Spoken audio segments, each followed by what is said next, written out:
মাওলানা আনিস, আল্লাহ তার হায়াতের মধ্যে বরকত দান করেন।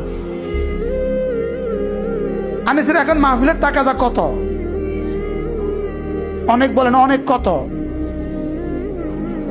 কত লোড নিতে পারছে না, এটা লোড নিতে পারতেছে না। কারণ শুধু একটা, এক আলিয়া মাঝে চাকরি ছেড়ে দিছে।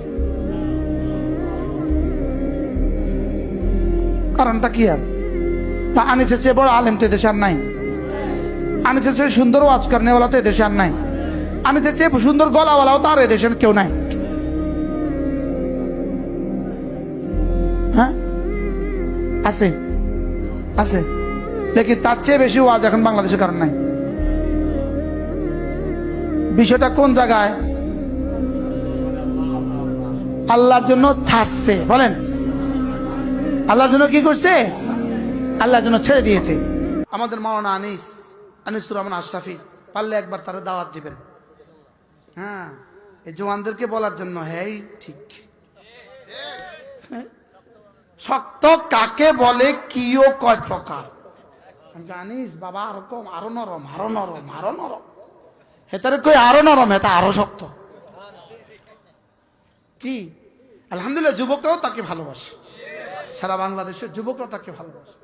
নামাজকে নিশ্চিত করো বন্ধু, নামাজকে নিশ্চিত করো। সে বড় শক্ত করে বলে, সে বড় শক্ত করে বলে।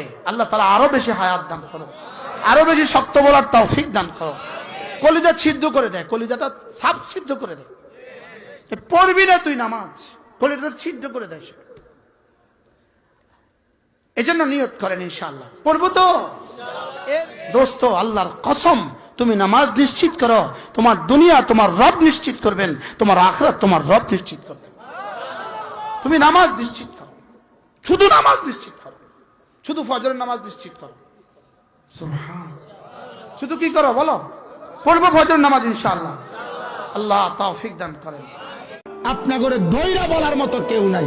আপনা করে বলা উচিত, সাধুয়ানতে টাইনা বাইর করা উচিত যে মুরব্বী, আপনাকে আল্লাহ তাআলা এই হায়াত দিয়েছেন সাধুয়ানে নর্তকে দেখার জন্য না, আল্লাহকে ডাকার জন্য, আল্লাহকে সেজদা করার জন্য, আল্লাহর কালাম করার জন্য। বুড়া মিয়া, তুমি জীবনটারে বড় বেশি নষ্ট করে দিছেন।